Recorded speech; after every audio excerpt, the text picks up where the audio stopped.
the Yasser Arafat days. This is before. I don't like this summary of things. See, when I hear one bad thing, it makes me wonder if that's a very, very, very nice way to make that statement. The reality is that you can go full Eddie Bravo and think everything that's happening is because of Epstein Island. And I used to dismiss that a lot more easy than I do now. You will see this. You will see this. And I'm not saying that Epstein is the sole reason for this type of stuff. There's several different reasons. I looked through it a little bit. I don't think I've ever seen strong evidence that Epstein was a Mossad agent. Well, you're kind of in this space with people, I'm mainly thinking about Destiny now, who are just frankly unqualified to be engaged. It's so funny.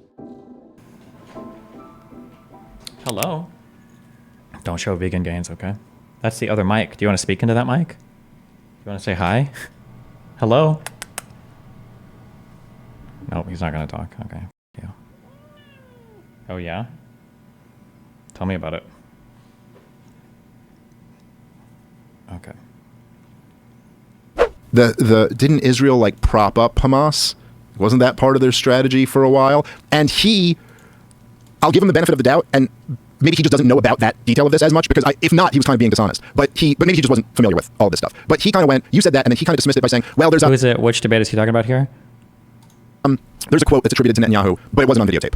So we don't really know if Netanyahu said this or not. And then just kind of moved on to the conversation away from that. But I found this in all of my debates that I've done on this, and I've done like 8 debates on this since the war broke out. Everybody on the pro-Israeli side does not want to grapple with that point, because it really is it's a narrative shattering point once you acknowledge it. But if it isn't on videotape, he has a point as well. So here's the deal, right? So the quote that he's referring to was a quote by Benjamin Netanyahu. It was something along the lines of, anybody who wants to thwart the Palestinians having their own state needs to support propping up Hamas, bolstering Hamas, transferring money to them to maintain. Right? So there was a quote like, so Hamas maintains power. Right. So Hamas maintains power so that we never have to give them a state, because we can look to the international community, we can look to liberal Jews in Israel and say, look, we have no partner for peace. They're a crazy terrorist group, so we never have to make a deal. We don't have to fulfill our promise. And how was this attributed to him? So basically, this quote particularly, okay, this was at a closed-door meeting. At a Likud party meeting.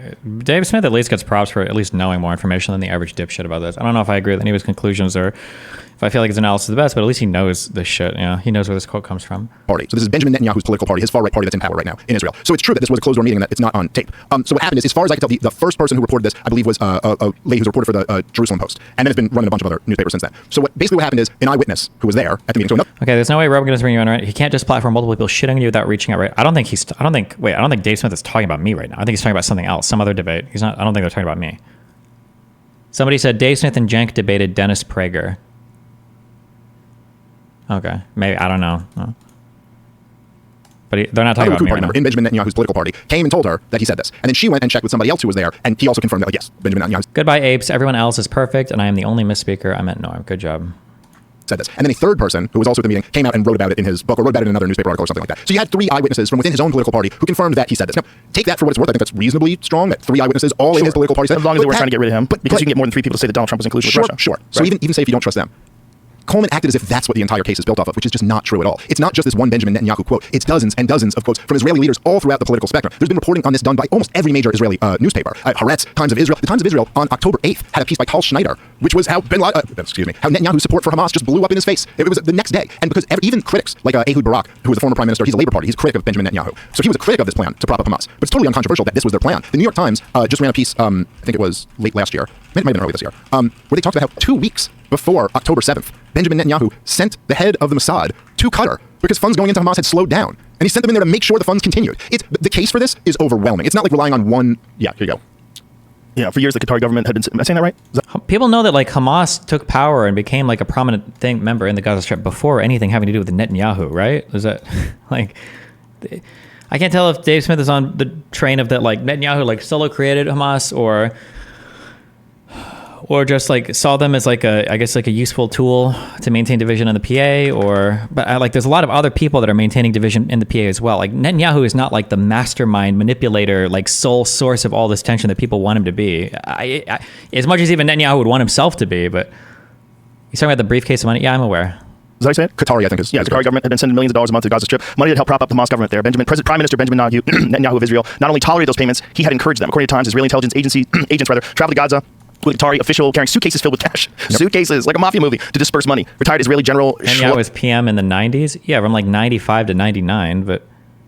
Omo Brahm described the logic of Netanyahu's position. One effective way to present a two-state solution is to divide, prevent a two-state solution is to divide between Gaza Strip and the West Bank. If the extremist Hamas ruled Gaza, then the Palestinian Authority, a compromise, Comprador government, as I said? Comprador? I don't even know what that is. Comprador government with a tenuous hold on the West Bank would be further weakened. This, according to Brahm, would allow Netanyahu to say, I have no partner. And so that's okay. So that's essentially the point there, right? So that's that he can say I have no partner for peace, which is the Israeli line that they like to use. So basically, okay, in 1979, the Egyptians and the Israelis met at Camp David, and that's when they worked out their peace. Now, their peace also just involved basically that the U.S. would pay them both off. We'd give them both $3 billion a year in perpetuity if they stopped going to war with each other, basically. And part of that was that Israel promised that they would eventually give the Palestinians a state. Like, it was recognized by D.C. at the time, as Jimmy Carter. So basically, okay, in 1979, the Egyptians and the Israelis met at Camp David, and that's when they worked out their peace. Now, their peace also just involved basically that the U.S. would pay them both off. We'd give them both $3 billion a year in perpetuity if they stopped going to war with each other, basically. And part of that was that Israel promised that they would eventually give the Palestinians a state. Like, it was recognized by D.C. at the time, as Jimmy Carter, that, like, you got to give them a state because otherwise this fighting's going to continue on and on forever. So they promised that eventually they would give it to them. This is the Yasser Arafat days. This is before. I don't like this summary of things. It was a pretty big deal that see, when I hear one bad thing, it makes me wonder. This summary that the Egyptian-Israeli peace negotiations guaranteed or promised that peace would be worked out for Palestinians, that's a very, very, very nice way to make that statement. The reality is that Sadat was taking a really big gamble personally and politically by making peace with Israel while excluding Palestinians, because Palestinians were excluded from that peace deal, and that was never supposed to happen. Anwar Sadat was assassinated for being seen as a sellout to the West after doing this peace deal, and the Arab Republic of Egypt was kicked out of the Arab League for 10 years, or at least suspended from the Arab League for 10 years after making this deal. So the idea that any of this was seen favorably by the Palestinians or even by the other Arab states is very, very, very not true. So the idea that, like, oh, well, you know, they signed peace with Egypt and they promised to give the Palestinians peace in 10 years. It was more like, listen, Palestinians are not included in this shit at all. Them, but like, we'll work with them later. It was more like that. But unless there's some cable or something that I'm missing or some part of this talk that I'm not aware of that would change my mind on this. Like, you got to give them a state because otherwise this fighting's going to continue on and on forever. So they promised that eventually they would give it to them. This is the Yasser Arafat days. This is before Yasser Arafat was like the guy. But he it's not before Yasser Arafat was the guy. Yasser Arafat was probably the guy after there was a really big battle in Jordan. Kamesi in the was this in the late 60s? I'm nitpicking here. This isn't Arafat's position. All this doesn't really matter too much. Can I find this? Karame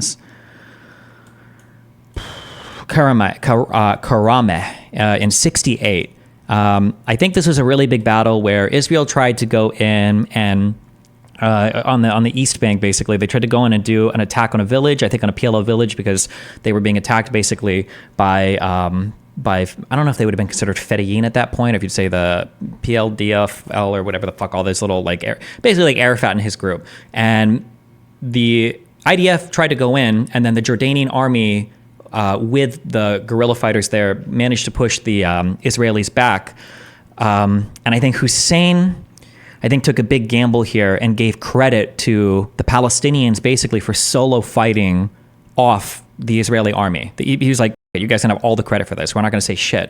And at this point, I think Arafat's popularity in the Arab world exploded as like the Palestinians finally fought back against an encroaching. And also the Arabs needed a win at this point because holy shit, they just got crushed in the 6-Day War by Jews. So they needed a win at this point. So this is a huge turning point moment. And I think from 68 onwards, Arafat's power and influence grew massively, which is why in 1970, he had so much influence and shit. And they were looking at Hussein and they're like, okay, well, are we going to go to war with Israel and f them up? And Hussein is like, I think that Israel's probably here to say it's going to happen. They tried to coup basically the Hashemite monarchy. The PLO under Arafat wanted to coup the monarchy and basically kick them out. And then but they lost that and they got kicked out. And yeah, but so Arafat was a big guy. By the time peace with Egypt rolls around, we're 10 years later. Arafat is a pretty big guy at this point. Not that it's that relevant. I'm being really nitpicky here, but. On forever. So they promised that eventually they would give it to them. This is the Yasser Arafat days. This is before Yasser Arafat was like the guy, but he was alive. But then in the 80s, Yasser Arafat basically rejected terrorism. He had been involved in terrorism before that. He rejected terrorism and he recognized Israel. I think it was 1988. He recognized whether or not Arafat ever truly rejected terrorism, probably never. That's probably not true. He said a few times he has, but that's not really true. Israel's right to exist under 1967 borders. So basically, Israel has the right to exist, but we have the right to Gaza and the West Bank. The ultimate of compromises from the Palestinian perspective, because a lot of their more hardcore guys are like, no, all of this was ours. Right. We shouldn't have lost any of it. And now, even the original U.S. partition plan, which was rejected by the Arabs for fairly good reasons, they rejected it because it gave 55% to the Jews, and only 56% to the Jews, and only 44% to the Palestinians. And they were like, we're like 90% of the population here. This is also not really. I mean, it did give a lot to what would have been a Jewish control, but it wasn't all Jews living on that land. 90% of the landowners here, whatever. And it's like, this isn't fair. But now at this point, they're talking about 78% versus 22%. So they're accepting 22%. And so that's Yasser Arafat in the late 80s. And then this is what set the stage for the Oslo Accords in the early 90s. And that's not what set the stage for the Oslo Accords in the early 90s. Chances are these talks probably would have never happened without the fall of the Soviet Union. Once the Soviet Union fell, the Arab states didn't have any major backers. Israel was probably here to stay. You had your war in Lebanon, like setting the stage for the Oslo Accords. I think the Oslo Accords might have also come out of This also come out of the peace talks in Madrid. I think the Madrid conference in '91 was probably more. I'm trying to remember if this peace track started here or not. If talks started here relating to that or not, but I'm going to guess like talks going on in '91 and everything that led to eventual peace with Jordan is going to be more important than Arafat leading to the Oslo Accord. I think 22%. And so that's Yasser Arafat in the late 80s. And then this is what set the stage for the Oslo Accords in the early 90s. And this is like famously when Bill Clinton has Yitzhak Rabin and Yasser Arafat over and they shake hands and they sign these deals. And the promise again from Israel was that we're starting the peace process to eventually give the Palestinians their state. This is the process. And there were steps along this process. Okay. Now, in 1996, Benjamin Netanyahu becomes prime minister. Now, the same year in 1996, there's this letter, you can find this on the internet. It's called A Clean Break, A New Strategy for Securing the Realm. And it was written by Richard Pearl and David Wormser and a couple other people. Of course, Richard Pearl and David Wormser both went on to be very influential neoconservatives in the George W. Bush administration. So they write this letter not to President Bill Clinton and not to Bob Dole, who was running for president on the Republican ticket that year. They write this letter to Benjamin Netanyahu, the new prime minister of Israel. And basically, if you read it, what they... Oh, true. I can't believe I didn't say that. The first Intifada was pushing Israel more towards a peace deal than, or more towards the Oslo Accords than anything else. That's absolutely true. And the first Intifada sprung up pretty organically. Like neither the Israelis nor did any of the Palestinian leadership really have any, like when it started, they were like, oh shit. Say is that they're like, look, you guys are all caught up in this peace process thing where you're talking about giving the Palestinians land. We need a clean break from that strategy. And we're going to have a whole new strategy. And what it's going to involve is you making agreements with the broader Arab world so that you don't have to make this agreement with the Palestinians. You see, the old way of thinking was always that Israel will never be able to make peace with the broader Muslim, so that you don't take from that. Is that they're like, look, you guys are all caught up in this peace process thing where you're talking about giving the Palestinians land. We need a clean break from that strategy. And we're going to have a whole new strategy. And what it's going to involve is you making agreements. I haven't read this clean break thing, but whatever he's talking about here, this idea was already started at least 2 decades earlier by Menachem Begin, when his goal was he called it capsule theory, that rather than trying to negotiate peace with the entire Arab world, we're going to take every nation and we're going to bilaterally work with them. Syria was in talks for a while, back and forth, kind of. And I think Rabin, dropped the ball on Syria. And then there were always talks with the Jordanian king. Peace happened with Egypt, but it was really hard until the fall of the Soviet Union that like any permanent peace talks could actually be had. But this idea kind of started earlier, I think.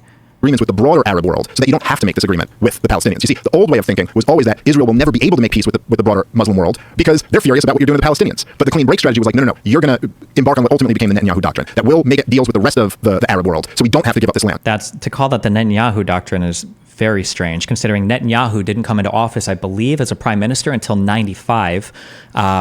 And the peace with Jordan, I believe, was done by 94. The Madrid peace talks started in 91, that conference, right? Netanyahu, I don't think, comes into power until 95. Sorry, 96. I don't have peace written down here with Jordan, but I believe peace with Jordan was done in 94. So the idea that so you've already got like your 2 huge peace deals between Egypt and Jordan done before Netanyahu ever comes into office. So that's not really right at all, but... You're going to embark on what ultimately became the Netanyahu doctrine that will make it deals with the rest of the Arab world so we don't have to give up this land. And you know what they recommended, these 2 neoconservatives in 1996? And I bet you'll never guess this, Joe. Regime change in Iraq for the security of Israel. That was in 1996. And these people got in George W. Bush's government. And after 9/11, those same people decided that they believed that Saddam Hussein had weapons of mass destruction. And that So keep in mind that when you talk about Israel's hatred for Saddam Hussein, so Saddam Hussein in the 91 Gulf War was literally firing Scud missiles into Israel, was literally shooting Scud missiles into Israel in an attempt to bait Israel into the conflict so that the U.S. coalition that would involve Middle Eastern countries, including Saudi Arabia, would leave because nobody wanted to fight alongside Israel. So Israel had really good reason to not like Saddam Hussein. He was literally shooting missiles into the country, and the U.S. literally told Israel to off. Sorry, but you guys are just going to sit there and literally bend over and take it, because if you join our coalition to fight against Saddam Hussein, everyone's going to get ass mad and leave because nobody likes you. No offense. So the idea that like Israel for no reason wanted to get rid of Iraq, it's a little strange to omit that, but 96. And these people got in George W. Bush's government. And after 9/11, those same people decided that they believed that Saddam Hussein had weapons of mass destruction and that he was involved in 9/11. Yeah, so there it is. Israel can shape its strategic environment in cooperation with Turkey. Damn, he sounds really convincing because he has a lot of facts, but he's very, very, very poorly characterizing or like factually incorrect on a lot of things here. I understand why people listen to him though and think he's like, wow, this guy's like really smart, a lot of shit, but almost all of this. But it's interesting because he's got like a good collection of facts, more so than just like reading headlines. So I'm really curious where he put this all together, because I don't know how you could dig into any of this and come away with these opinions while like collecting all the facts but being so wrong or off in the narrative, in the overall narrative of what's happened, unless somebody else has put out a video explaining this and it's all bit from that and I'm not aware of that. But that's a really interesting retelling of in Jordan by weakening, containing, and even rolling back Syria. This effort can focus on removing Saddam Hussein from power in Iraq, an important Israeli strategic objective in its own right as a means of foiling Syria's regional ambitions. And here's where it gets crazy. What a great job the Mossad did in compromising people, by the way. I mean, how much of an effect did that have in everything? You know, you can go full Eddie Bravo and think everything that's happening is because of Epstein Island. And I used to dismiss that a lot more easy than I do now. Maybe not everything. A lot. But certainly some things. You will see this. You will see this. And I'm not saying that Epstein is. I mean, you can say the Mossad is great at like doing things as like a meme, I guess. But I mean, like you've got Hezbollah that they've never been able to really do anything about. You've got the disasters in fucking Lebanon both times that like didn't turn out good for Israel. You've got the disaster in Gaza that even after disengaging in 2005 didn't turn out well. You've got the Houthis that are like exercising influence against Israel, like down in Yemen that they haven't been able to do it. You've got Iran and their pursuit of a nuclear weapon that Israel wasn't able to do anything about. Like what? I mean, like you can argue that in some ways the Mossad is effective, and I'm sure they've done effective things. They've done things that have been beneficial to Israel, but they're not this all-powerful entity. Like if they were, then like Iran would be a destroyed regime. They wouldn't be funding proxy wars against them all over the world, and the U.S.'s support for Israel would be like unyieldingly strong without all of this weird political pressure or threatening to hold back weapons if too many civilians die or shit like that. But is the sole reason for this type of stuff. There's several different reasons, but you see this all over the political sphere, and especially amongst like conservative commentators, where as soon as Israel's mentioned, whatever their principles were that they were just rolling with are like gone. Yeah. Like it's a totally different thing. And I get that. I get there's certainly some things. You will see this. You will see this. And I'm not saying that Epstein is the sole reason for this type of stuff. There's several different reasons. But you see this all over. Is there? To be clear, I don't believe there's ever been any proof whatsoever ever that Epstein was like an active Mossad agent or anything. I looked through it a little bit, unless there's something I'm missing there. I don't think I've ever seen strong evidence that Epstein was a Mossad agent. I think there's like people like at one point he might have been a contact or something, but over the political sphere, and especially amongst like conservative commentators, where as soon as Israel's mentioned, whatever their principles were that they were just rolling with are like gone. Yeah. Like it's a totally different thing. And I get that. I get there's a reason for that too. Of course, like what Jewish people have been through in the 20th century, in the 19th and 18th century, like that plays a part in that too. But there's no question that like it's not just Epstein. It's also, and I highly recommend people read. John Mearsheimer has a great book called The Israeli Way. Okay, well that's one source of dog shit information. Mearsheimer is I'm pretty sure, really, really well-respected academic, I think. Apparently in a lot of international relations classes, they'll teach him. I don't know, maybe you guys have had classes. Everything I've seen from Mearsheimer and the major predictions he's made seems to be absolute fucking dog shit. Maybe he used to do better stuff, or maybe I haven't read enough, or maybe my opinions are wrong and I need more information, but Mearsheimer seems like a hack fuck, but... Lobby. There's also this lobby, AIPAC, which is a very, very powerful lobby. The truth is that every U.S. president, since, with perhaps the exception of Trump, I'm actually not sure about that, but every U.S. president since Jimmy Carter, I know for sure, excluding Trump, every one of them wanted a two-state solution. Every single one of them. None of them were able to get it done. Even though we bankroll Israel. You'd think it'd be fair. Why do you think that makes it easier to get it done? Just because you're giving Israel money means we can make a two-state solution happen? What is the logic there? Every one of them wanted a two-state solution. Every single one of them. None of them were able to get it done. Even though we bankroll Israel. You'd think it'd be fairly easy for us to like put pressure on the country that's relying on us. Like, okay, we'll keep supporting you, but you got to do this. Nope. Even when they go over and say, we want to do this, they're not able to do that. And part of that is because of the lobby. Part of that is because there's like tens of millions of evangelical Christians in this country who believe that the Jews have to control Israel, like in some religious view that Jesus can't come back unless the Jews control him or something like that. I don't exactly understand it. They go there on tour. They have tours to go there. Well, and they also, and the Israeli government's well aware of that, and they're well aware of how much they benefit from that, so they do everything they can to facilitate that belief. White dudes with golf shirts. Yeah, that's right. They're a big force. They're a really big block in this country. There's not like a few dozen of them. Like, I don't understand like Clinton tried really hard to get that type of deal through. I don't understand. And there have been other talks. Okay. Real money. Yes, bringing Jesus back. Yes, it's like it's not even wrong. He's not even giving me. There's nothing you could even debate this about. I guess like Jews, AIPAC, and evangelicals. Like, it's a very big deal to them. But look, like there's all of these U.S. presidents. They've wanted an outcome that they're unable to get. And you can look. There's this one video of Benjamin Netanyahu where he doesn't know he's being recorded.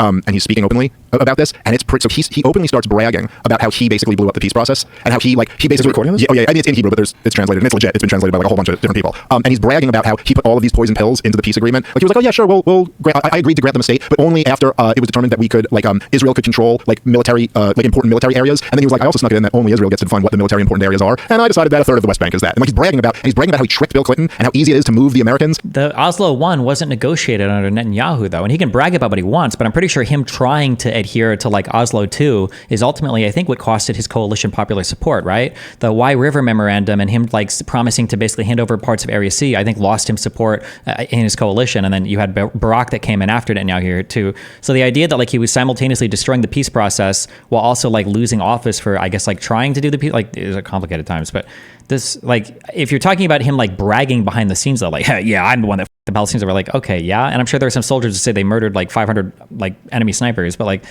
what a weird talking point.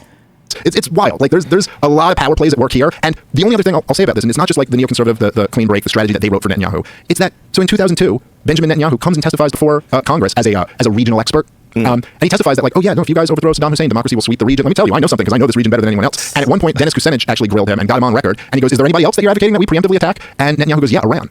Attack them too. So I'm not like, I don't hate Israel. Like I think Israel's a cool country. I think what they do. Like, yeah, no shit. I mean, like, what? That's not surprising that Israel would want these two countries. I mean, Saudi Arabia would agree as well, and so would other Gulf states. Like, maybe not Qatar, but like, I don't know. What is the point here? Yeah, different regional players have different regional interests. Of course, we didn't invade Iran. I don't understand what the. Yeah. Do the Palestinians is fucked up and it's inexcusable and they should stop. But I think Israel is a cool country. There's a lot of great things about them. But like Netanyahu, this guy who's the longest serving prime minister in Israeli history, has been trying to get America into wars that are in his interest, that are very clearly not in ours. And the fact that we. Yeah, of course he wants America to participate in wars that are in his interest. Yeah, he's the prime minister of a country. Of course he wants his interest to be served. Yeah, no shit. Have to like unconditionally support Israel, even when our own democratically elected president doesn't like the policies that they're enacting, and yet they still get all of this support.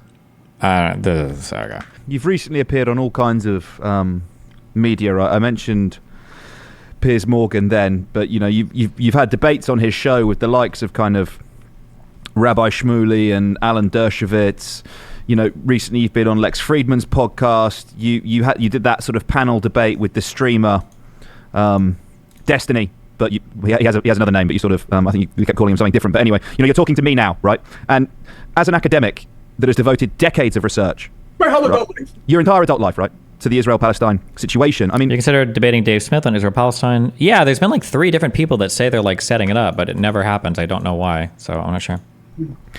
How do you prepare yourself to kind of debate with people who are far more politicized and often, to be honest, far less knowledgeable, right, of the situation than you are? You're kind of in this space with people, I'm mainly thinking about Destiny now, who are just frankly unqualified to be engaged. It's so funny. God, I hate my life. So he's asking this question, like, how do you deal with people that are super political and don't have as much knowledge as you, given a particular event? And it's like, I spend so much fucking time trying to figure out how do I communicate a message to somebody if I feel like they're, you know, too biased, if I'm trying to break them out of positions that are not like morally justified, but, or I'm sorry, not like factually justified, but seem to like come like are post hoc after some weird moral statement, like, oh, this is wrong, so I'm going to make up facts.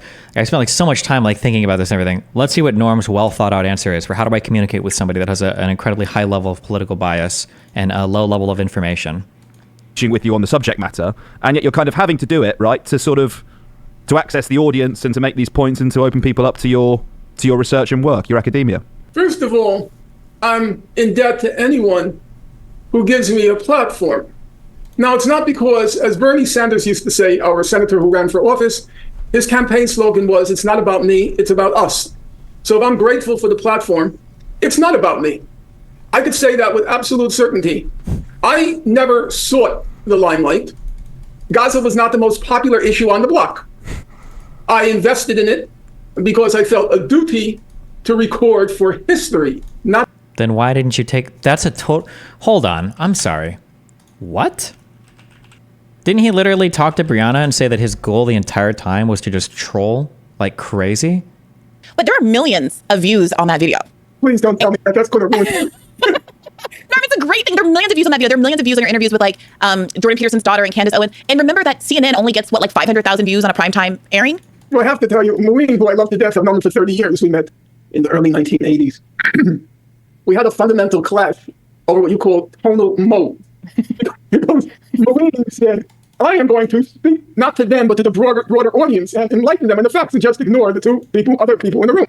And I'm thinking to myself, maybe you're going to do that, Maureen. I am taking my sledgehammer to the porcelain vase. I am going to smash it to smithereens. So every time Maureen got into a serious mode, as he answered that thing called Destiny, I feel like, what the f*** are you doing, Maureen? You are taking this sack of shit to That is not going to happen on my watch. And then this guy, 3 months ago, he boasted about the fact that he could find Israel On a map. on the map. That's so crazy that here he's like, well, now for any platform I get, it's not me, it's us. Like, About me. I could say that with absolute certainty. I never sought the limelight. Gaza was not the most popular issue on the block. I invested in it because I felt a duty to record for history, not for the present, what was being done or what had been done to the people of Gaza. When October 7th happened, I was suddenly in demand, but contrary to the optical illusions of the web, I've actually not been in many places at all. You'll be very surprised. Apart from Piers Morgan, who had me on 4 times, and on all 4 occasions acquitted himself responsibly and with dignity, in my opinion, I've not been on any of the mainstream media. None. If you were to ask, have I been on ABC News, NBC News? is he going to answer the question of like, how do you deal with people who are coming from a really low fact base? CBS News? Have I been on CNN, Fox News, MSNBC? Has my name been mentioned in the New York Times, the Washington Post, the New York Review of Books, the New Yorker Magazine, Atlantic Magazine, Los Angeles Times? Answer, no, full stop, no qualifications. What happened is because of the nature of the web, number one, I get a lot of views, but it's only from a handful of programs. I've not been on Your Hard Talk. Triggerometry, that program, it 3 times booked me and 3 times canceled me before I could appear on. Yes, I have the email correspondence. They booked me and then they canceled me. I've not been on almost anywhere, but because I possess a knowledge, not because I was born with the Gaza gene, but because I work hard. And I was the only person to invest my whole mental being in that topic. And as a responsibility, I won't say I possess the truth. I'll say I'm confident I possess a larger portion of the truth than anybody else out there, not because of genius, but because of hard work. So in that sense, it's lives that are at stake. I am very tired right now. I was not prepared for what befell me after October 7th. And I had a whole stack of books on 1,000 different topics that I wanted to read about. And now once again, I don't want to say burdened, but I have to carry the weight of Gaza. And whenever I feel exhausted, as I often do, I keep telling myself, well, how must the people of Gaza feel after 6.5 months? Oh my God. Like, this is a Hassan statement. You understand that, right? This is the most soul-destroying job I've ever worked. I'm so burdened by getting flown around the world and giving interviews and doing debates on this particular... What the f*** are you talking about? Like, shouldn't this be... And I don't want to project my combative nature too much, but like, shouldn't this technically be any academic's like wet dream?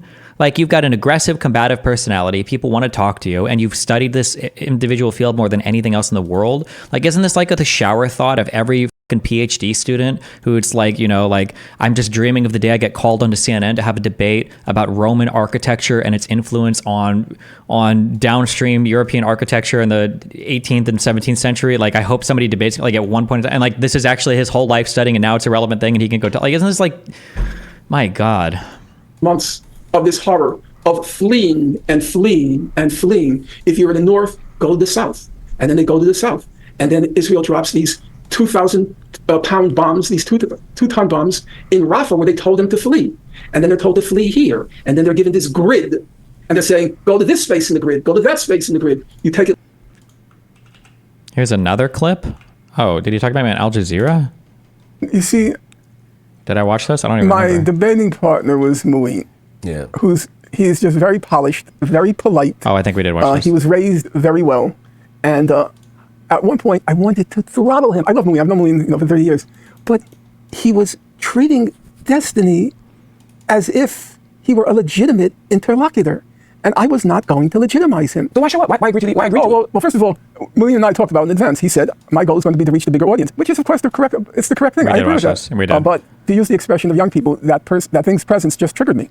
I just felt it was like, what? So when I felt that Muin's legitimizing him, because you know what that thing wanted to do? He wanted to be able to walk out and tell his cult following he held his own with the big guy. Which is now what I can do, right? You understand that, right? The 40 years of study, and the only thing that you really tried to factually correct me on, you ended up getting ass blasted so hard that 2 weeks crying about it on Twitter afterwards only further proved my point. To even make it to plausible. That is not true. That is not what plausible means. It is absolutely not. You're dead wrong. Mr. Borelli, please don't teach me about the English language. So the Declaration of Judge... I said says that the court is Plausibility not is the asked same in the present concept as phase. qualifying. The court is not asked at this present phase of the proceedings to determine whether South Africa's allegations of genocide Didn't I are just well-founded. say that? They're not Didn't I just well-founded. say They're not that? even well-founded. Did The court I- is. You said that plausible is a high standard. It is absolutely not. It is a misrepresentation of the strength of the case against Israel, just like the majority of the quotes they have in this case are. And also, you said it was an extremely well-founded case. They spend like 1/4 of all of the quotations, some even pulled from the Goldstone report, that try to that actually deal with the intent part, which is, by the way, I think you guys, I don't know if you use the phrase the dolo specialis, that the intentional part of genocide. Sorry, I don't know that term. I think it's called dolo specialis. It is the most important part of genocide, which is proving the special. I don't know how you don't come across this term in dealing with genocide. That seems really strange. I think it's like the most important factor when it comes to genocide is that special intent thing. I feel like this comes up all the time when you do any genocide research, but okay. There's a highly special intent to commit genocide. It's That's possible that Israel could. That's mens rea. No. The mens And rea. then he's smiling here because he's pulling up like mens rea, but mens rea is just a reference for, I think mens rea is just a reference for a general state of mind, but there's a higher state of mind for genocide, which is the dolo specialis that I refer to, which is like a more, would you call it like a more specific mens rea? He's just giving like the general, and then he does the Finkel smirk. Did you see the Finkel smirk when he brings it up? I hate him so much. Oh my God. By the way, I think you guys, I don't know if you use the phrase the dolo specialis, that the intentional part of genocide. Sorry, I don't know that term. I think it's called dolo specialis. It is the most important part of genocide, which is proving the special. There's a highly special intent to commit genocide. It's possible that Israel could. That's mens rea. No. As well as like the ex-president of the the judges of the ICJ coming out and also reaffirming my point. Would it be fair to say, and I'm no lawyer, and many people watching and listening will not be lawyers, but would it be fair to say that the key point that you made your initial order and ruling upon was whether or not there was a plausible case that should be taken on by the court of genocide in the case of Israel's actions in Gaza after October 7, and you quite clearly decided that there was a plausible case. Is it right to say that's at the heart of what you decided? You know, I'm glad I have a chance to address that, because the court's test for deciding whether to impose measures uses the idea of plausibility, but the test is the plausibility of the rights that are asserted by the applicant, in this case, South Africa. So the court decided that the Palestinians had a plausible right to be protected from genocide, and that South Africa had the right to present that claim in the court. It then looked at the facts as well, but it did not decide, and this is something where I'm correcting what's often said in the media, it didn't decide that the claim of genocide was plausible.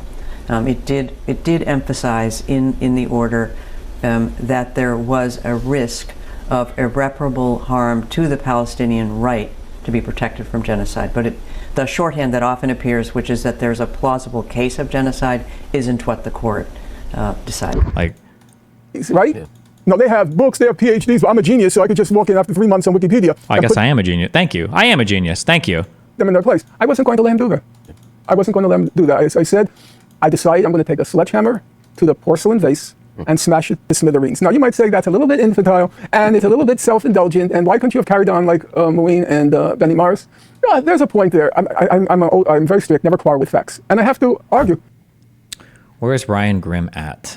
Okay, these were the... Is this like safe to watch, or is there like crazy shit on this video? I didn't actually watch the video, but... Nahal Oz Base, October 7th, 2023, around 9 a.m. This is one that people are fighting with. So the guy is pointing to the two women. I'm assuming I can watch this. I don't know. Here are the girls, women who can get pregnant. They are the Zionists. People were taking issue with this phrasing here, saying that this translation isn't real.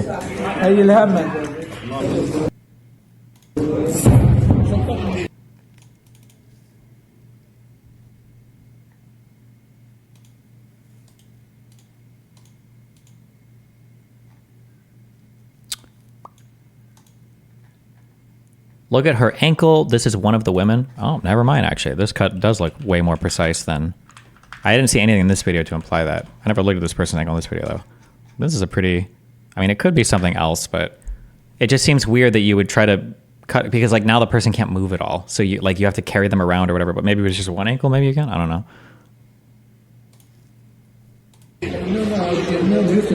You are so beautiful. Okay, I don't know what... There's gonna be like dead people everywhere.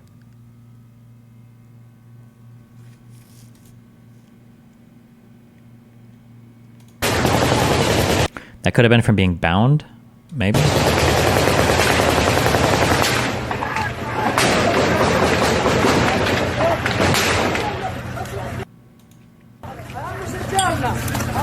Isn't it crazy that of all the horrible fucking... No, never mind. Fuck, I don't want to make this political. Never mind.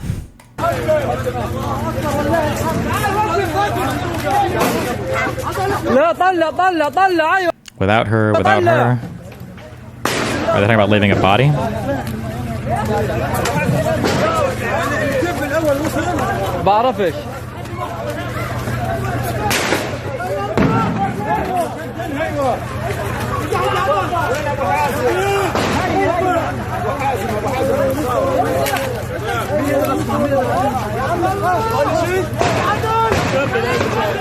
Did you hear him say she is beautiful? Well, believe it or not, I don't speak this language, so no, I can't hear any of that.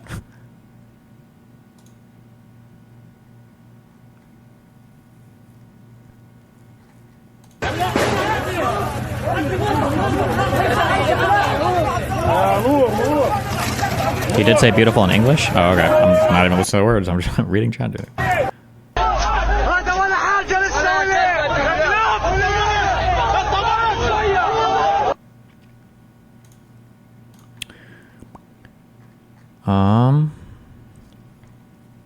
Okay. This is the... So people are saying... I don't know because I can't translate. People are saying they never said the word pregnant. They called them sabaya, which means female prisoner of war in Arabic.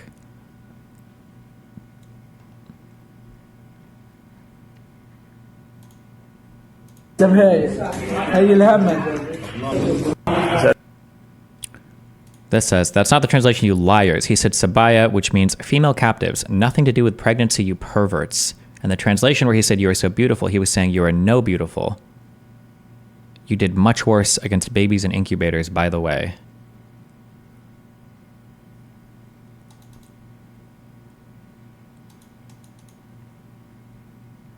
Sabaya could mean sex slaves, too. So I think somebody on the subreddit had a thing. I don't know how.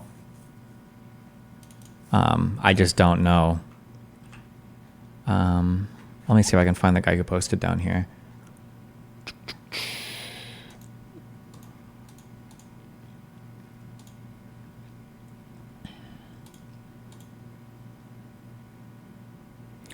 They will probably take the approach of gaslighting people into thinking sabaya doesn't mean sex slave, but young women or girls. Even if it doesn't, even if it doesn't, what exactly are the intentions of people who take female POWs, and call them beautiful and then say, these are the girls? People will always find a way to cope. Well, okay, firstly, if the translation is wrong, the translation is wrong. You can't say, even if it doesn't, that translation should be on. So that's important, number one. Number two, these aren't female prisoners of war, they're hostages. That distinction is important. But,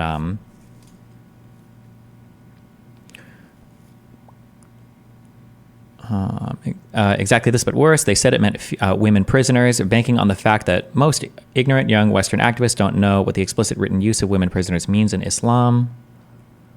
Zai Squirrel. Oh, our favorite. Every single claim here is a lie. The young Israeli women are IDF soldiers captured on a military base. To be clear, international law, that doesn't matter. Even if you capture soldiers from a military base, like in the event of like a surprise attack where there's not an active armed conflict, where these people aren't party to an active like armed conflict, that still makes them hostages. They're still like not targetable. You can't do this. They are not threatened with rape. No one says you are so beautiful, and the girls who can get pregnant line is entirely fabricated. Okay, this, in case you didn't know, this is one of the largest like propaganda accounts on the internet. Like consistently, they spread anti-U.S. pro-tanky, like super tanky stuff. These guys are insane. That account is.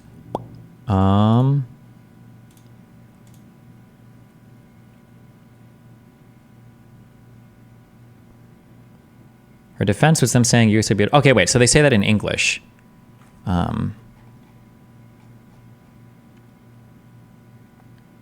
What was the timestamp of the "You Are So Beautiful"? Let me see if I can hear them say something.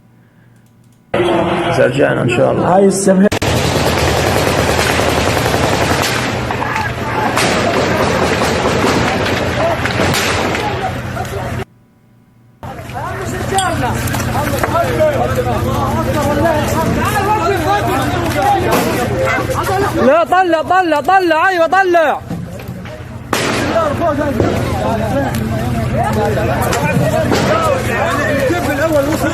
بعرفش. Wait, did they already say it and I missed it? Hold on. It's when they were sitting in the room? Oh. Sit down. Sit down, okay. ولك اخواتنا ماتوا من وراك وانا لن اخذكم كلكم. He said it in 2 minutes. What? والله معايا إذا رجعنا إن شاء الله. هاي السبهاية هاي الهمة.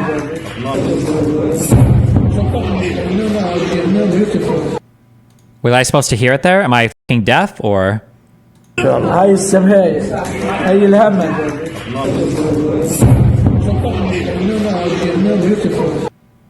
They just said it. He just said it. إذا رجعنا إن شاء الله. هاي السبهاية هاي الهمة.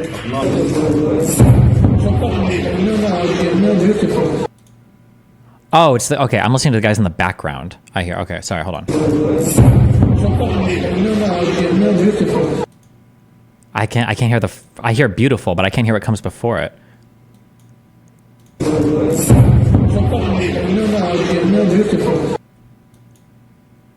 People are saying that he's saying no beautiful. It kind of sounds like that, but like he's probably saying you are beautiful, right? That's the intention. Why would you use a negative like that? You are no beautiful. Like, especially if your English isn't a good language, wouldn't you just say you are ugly?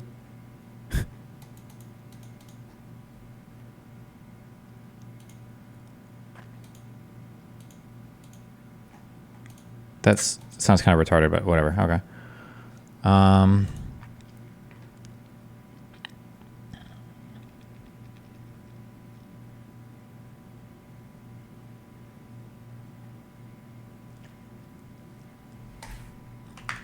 Some languages work like that. Sure, I understand it. I don't know. I guess it could go either way.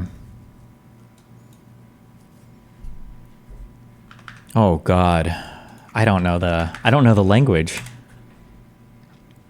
Deceptive. He's clearly pronouncing it with a not a. You won't get away with this. Okay.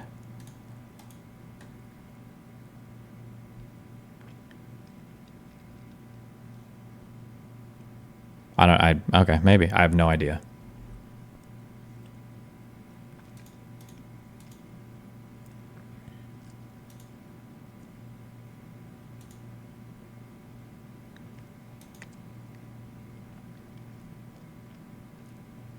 He's right, I am Arab. Oh, this is the one I read earlier. Since there are a lot of bad faith arguments from both sides on this, I'll try to clear this up a bit. The Arab word used here is sabaya, plural. In the Arab/Islamic cultural context, it refers to female war captives. A sabiya, singular, is not a slave or sex slave, at least not yet. Sabaya, or female war captives, can either be distributed amongst the victors as war trophies, and only then they become jawari or servants, female slaves, which for those might indeed include sexual servitude, or be returned without being enslaved, usually for a ransom paid by their tribe. A sabiya, by definition, is a woman because a captive little girl would fall into the category of offsprings or children. In that sense, one could extrapolate that a sabiya is a girl that can be pregnant, but that's just because it's a woman, and it is quite a purposeful stretch to translate it like that instead of just women captive, in my opinion, because there were no allusions to pregnancy or sexual intercourse in the words uttered by that terrorist. Obviously, it doesn't change the fact that the usage of the word by itself is disgusting, and the display of them as war trophies is bad enough, but here we are debating it because of that dumb translation. So they should have just said like adult woman or woman captive. Probably would have been a more accurate or closer translation, I guess. The fact that they have a word for this says a lot. Yeah, maybe. So I'm confused, and I'm honestly asking. The Vanity Fair article says this: the Yazidi menfolk were murdered and the women taken as sabaya, a word that can mean captive women or female prisoner of war, but is widely understood as sex slave. Why is it widely understood to mean sex slave? I guess what I'm asking in the setting with captive women, in the beginning of the war, what is sabaya most likely referring to? Sabiya means female war captive. Female captives may or may not eventually become sex slaves. We can't enter the minds of the people who said the word, but if we were to speculate about what the people in that setting meant when they used it, then that's probably then what's probably happening is that they thought of them as female captives, i.e. hostages that would be taken back to Gaza in exchange for Palestinians in Israeli prisons. There's very little chance the person who used the word sabaya thought they would be distributing or selling these girls amongst themselves as sex slaves in the style of what ISIS did to the Yazidis. Obviously, that doesn't mean they wouldn't commit sexual assault against them, as we know sexual assault did happen on October 7th, but it wouldn't be hinging on this concept of sexual slavery. You know what they need to do is they need to instead of putting just like that word in parentheses, they need to take the God. What was the name? I don't even know who does this anymore. What was the name? There was a name of a group that did fan subs in Japanese. Some people for anime would argue about this. I don't know if the argument was ever settled, if there's still like differences in opinions. But sometimes when people do like a translation of from English to Japanese, they'll just translate it as we would say it. But other times, there were other subgroups where when we translate something, you would leave in the original language. Was it horrible subs, maybe? You would leave in the original language, and when you translate it, it wouldn't really make sense. So, like, I'm going to give an example, okay? This would be like a way you would translate something, okay? I'm making all these words up. But you might, like, some people would say, John said that Jane was a pushover. And that would be the translation. But then, like, the other group would translate it as, oh, John said that Jane was a pogo stick. And then they would have like a paragraph on the screen that would say, in Japanese culture, pogo sticks were often known for falling over without or if they were ever touched. So people would sometimes use pogo stick to mean a person who was easy to push over. Like they would like have a whole fucking explanation for it. They'd have like a context block when you'd see it sometimes. And then people would argue over, well, like, shouldn't you just localize the translation more so they know what they mean? And other people say like, well, no, you should leave the original word in there and then explain the context around it. Basically, yeah. Don't you think the term sex slave here is like when Palestine supporters say apartheid, like even if they're raping these women, that's not a sex slave. I feel like it's pointless to do this. Well, I kind of agree with you, but like if you capture somebody as a hostage and you're just raping them all the time, that is a sex slave, isn't it? Like definitionally. This isn't a case of bad translation. Arabic's a clusterfuck language with numerous dialects. This thing and this thing are sounds that can be used interchangeably depending on where you're from. It's very possible that they were keeping children separated from adults and he was simply saying these are the children, or it could be more malicious in meaning. The intent is what makes them specifically sex slaves and not just slaves who get raped. Oh, maybe, I don't know. The one woman that came out said that the guy wanted to make her his wife, which implies like that. But maybe they weren't going to exchange her. They were going to say she's dead. Or maybe he wasn't affiliated with Hamas or Palestinian Islamic Jihad. And it was another family that had that captive. I don't know.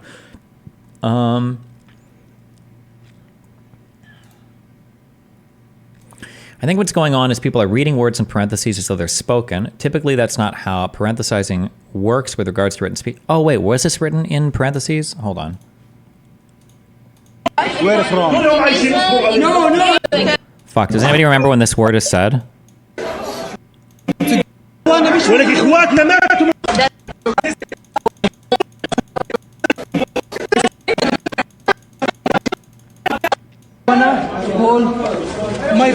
Near the start, a little over halfway through.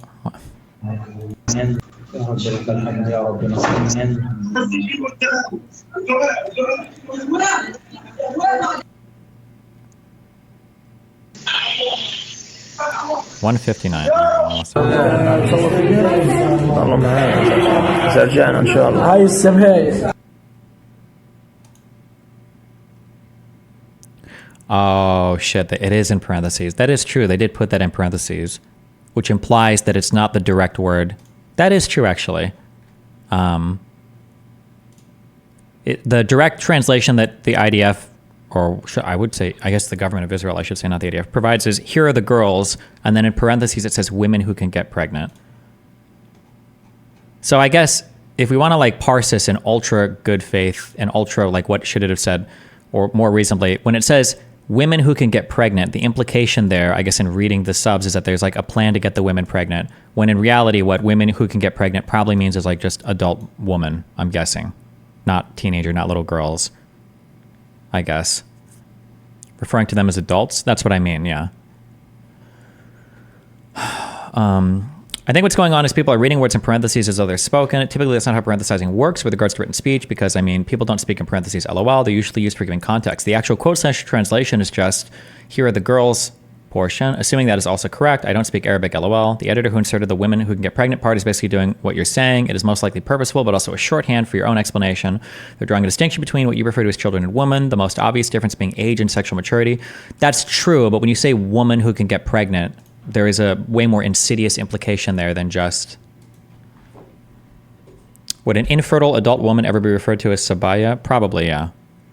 The translation is actually birthing person. Wait, is it, or are you just making shit up? Dude, I need badges for languages in chat. That would actually be so helpful. Watching yo back. That's a meme? Okay, you're getting a 7-day for that one.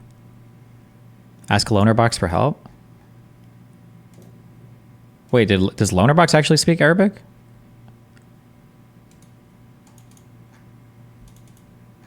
He should. How many countries speak Arabic primary language? Is all Arabic the same more or less? Like if you speak Arabic over here, if you're from, fuck, what was this country? This is like one of these is like Mali or something like this. And then you speak like Arabic over here in like Oman. Can you basically like, are they just like kind of different? Like, would you even consider them dialects, or are you 100% you can understand everything?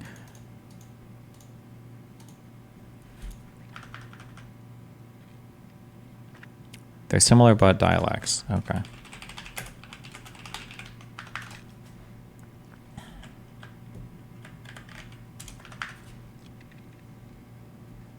Are you watching Rob v. Noah tonight? No, I've got my podcast in like 45 minutes. There's a million dialects that are very different. It's why learning Arabic is AIDS. Arabic dialects work like Romance languages. Closer ones are intelligible. Further ones are... Okay, whatever.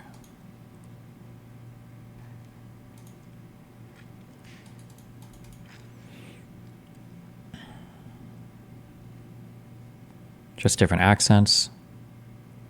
Okay, I don't know. All right.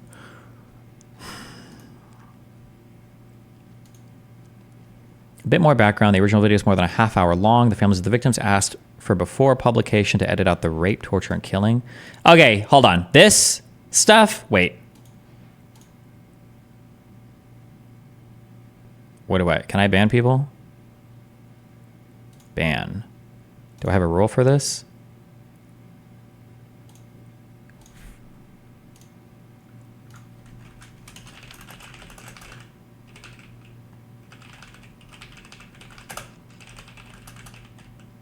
Oh, I don't need this.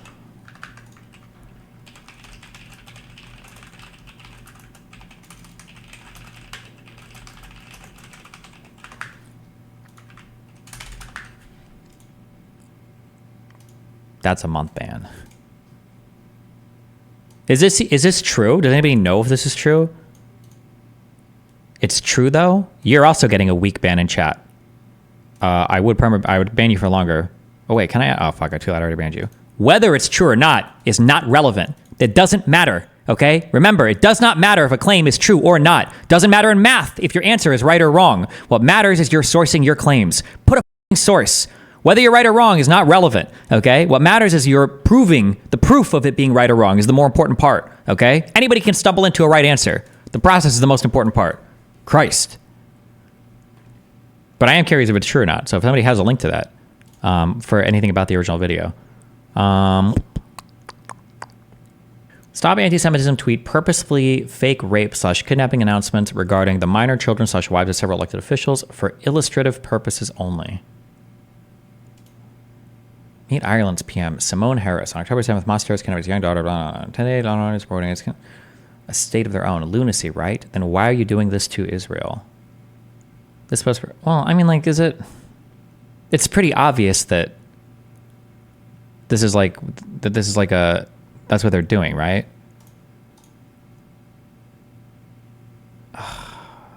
I try so hard not to ban like all the pro-Palestinian people, but damn, you guys are retarded.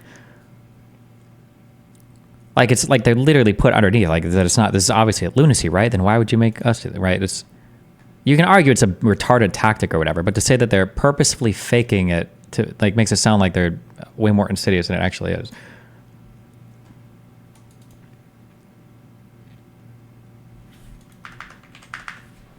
no one sees that reply. The disclaimer should be part of the main tweet. Isn't the person replying to their own tweet, isn't that always prioritized? Trump is going to win. Buckle up, brace for impact. Okay.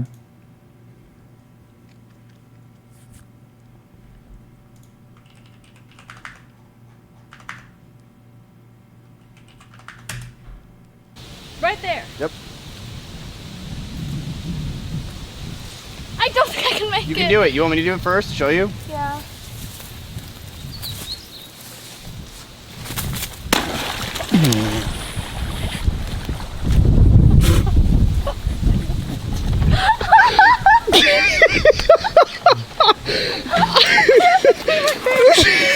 Nice. Right there. Yep. Hi.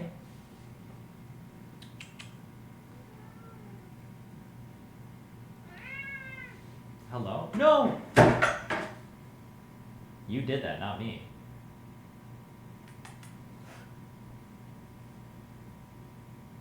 Have you never knocked something over before? Okay, well. Yeah, go hide. Go hide.